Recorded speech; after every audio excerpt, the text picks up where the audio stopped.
Now, let's look at something interesting. We can even loop through a word in Python. Here, we are using a for loop, but this time, instead of looping through numbers or a list, we are looping through a string. In Python, a string is a sequence of characters. That means Python can go through it one character at a time. The variable char will take each letter from the word Python one by one. First, char becomes P, then Y, then T, then H, then O, then N. Since this line is indented, it runs every time the loop runs. So, in each iteration, it prints the current character stored in char. As you can see, each letter is printed on a new line. The loop runs once for each character in the string, and the print statement prints them one by one. This shows us something very important. In Python, we can loop through many types of data: numbers, lists, and even strings.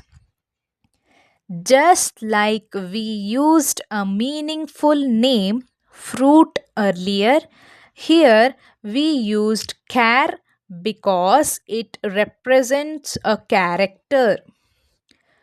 So, whenever you have text and you want to process each letter separately, you can use a for loop like this. Now, let's understand something very important: the range function. The range function generates a sequence of numbers. In simple words, it produces numbers one by one automatically. It is mostly used inside a for loop. When we want to repeat something a specific number of times, if we know how many times we want to repeat an action, we use range. For example, if we write range of 1, 6, Python will generate numbers from 1 to 5. Remember, the last number is not included. When we use range inside a for loop, the loop runs once for each number in that range. So, if range produces 5 numbers, the loop runs 5 times. Think of range as something that controls how many times the loop should run. Range can take one value, two values, or even three values: start, stop, and step. But for now, we are focusing on start and stop.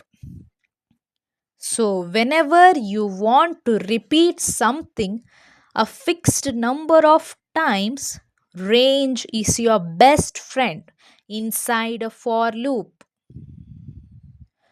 Now, let's see another way to use the range function. Here, we are using range with only one value, 4. When we give only one number to range, Python automatically starts from 0. So, range of 4 actually generates the numbers 0, 1, 2 and 3. That means the loop will run 4 times. Even though the numbers are 0 to 3, what matters is that there are 4 numbers. So the loop runs 4 times. This print statement is inside the loop because it is indented. So every time the loop runs, it prints warning. First iteration prints warning.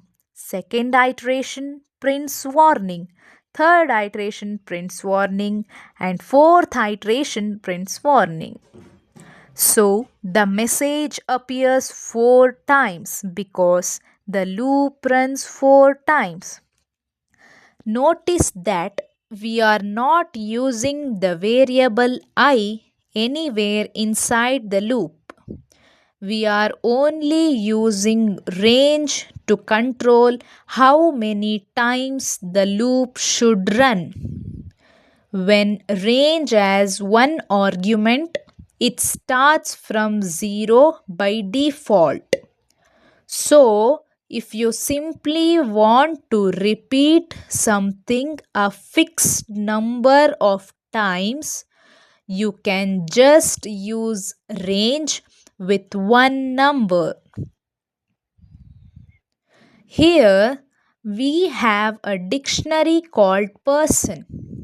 A dictionary stores data in key value pairs. Here we are using person.items.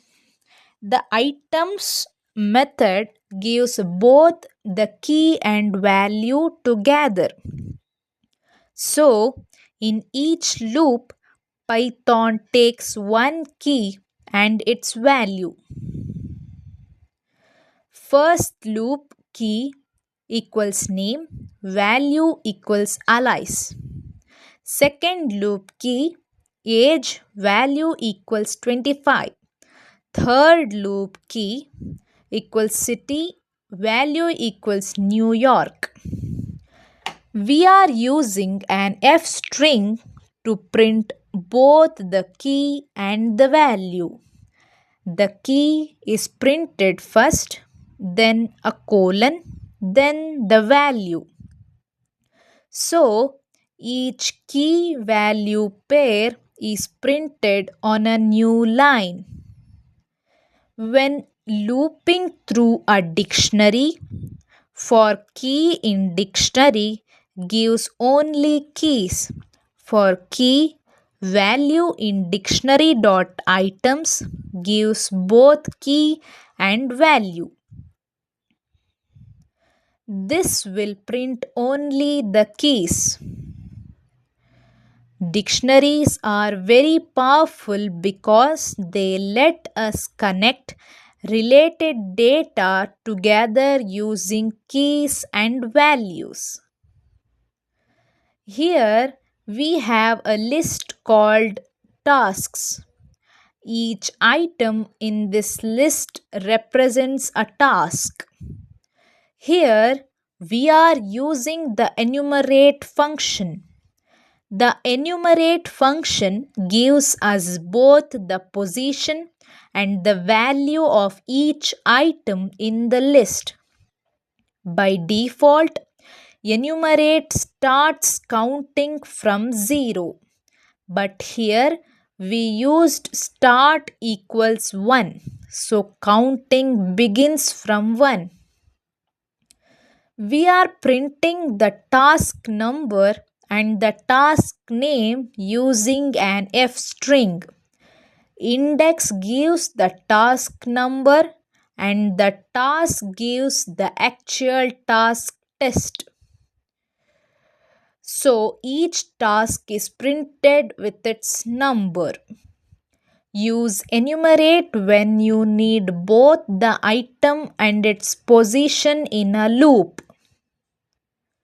This works too but enumerate is cleaner and easier to read. Whenever you need numbering in a loop, enumerate is the best choice. Here we have two separate lists, one for names and one for ages. The first list contains names and the second list contains the corresponding ages. Here we are using the zip function. The zip function combines two lists together. It pairs the first element of the first list with the first element of the second list, then the second with the second, and so on. We are printing both values together using an F string. Name comes from the first list and age comes from the second list. So, zip allows us to loop through multiple lists at the same time. Use zip when you need to loop through two or more lists together.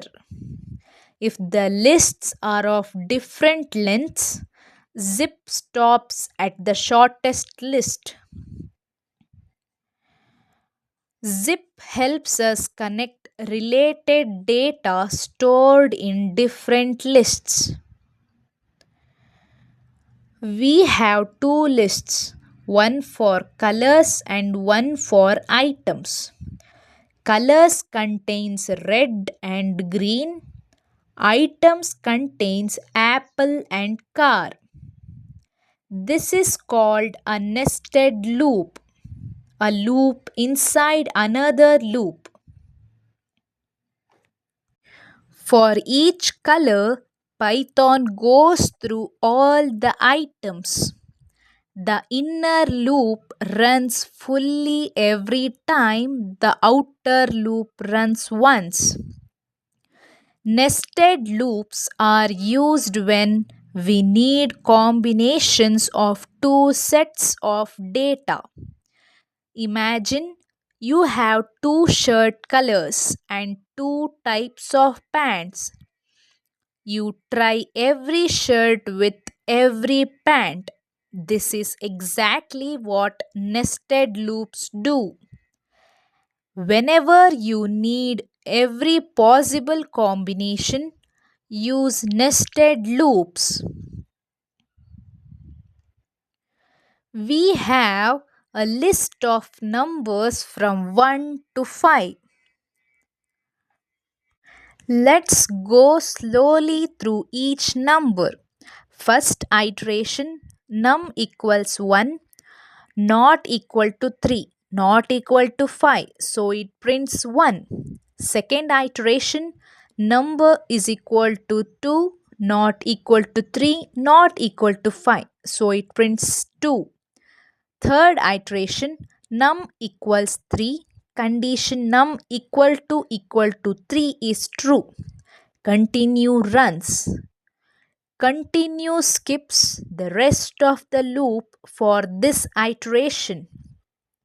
Fourth iteration, num equals 4, not equal to 3, not equal to 5, so it prints 4. Fifth iteration, num equals 5. Condition num equal to 5 is true. Break runs. Break immediately stops the entire loop. 5 is not printed. Loop ends completely. Continue skips the current iteration and moves to the next one. Break stops the loop completely. If we remove break, the loop would continue till the end. If we remove continue, 3 would also be printed. Use continue when you want to skip something. Use break when you want to stop everything. First, we create an empty list called squares. We loop from 1 to 3 using range of 1, 4. Range starts at 1 and stops before 4. N equal 1, which gives 1 to the power 2, which is 1. Add it to list. N equals 2, which means 2 to the power 2 equals 4. Add it to the list. N equals 3, which means 3 to the power 2, which is equal to 9. Add it to list. This is called list comprehension. It combines the loop and the append into one single line. In this case, expression n into 2 item n iterable range of 1, 4. So Python takes each number, squares it, automatically builds the list. List comprehension is cleaner and more Pythonic than the traditional loop. If the logic becomes too complex, using a normal loop is better for readability. Whenever you want to create a new list using a loop, try using list comprehension.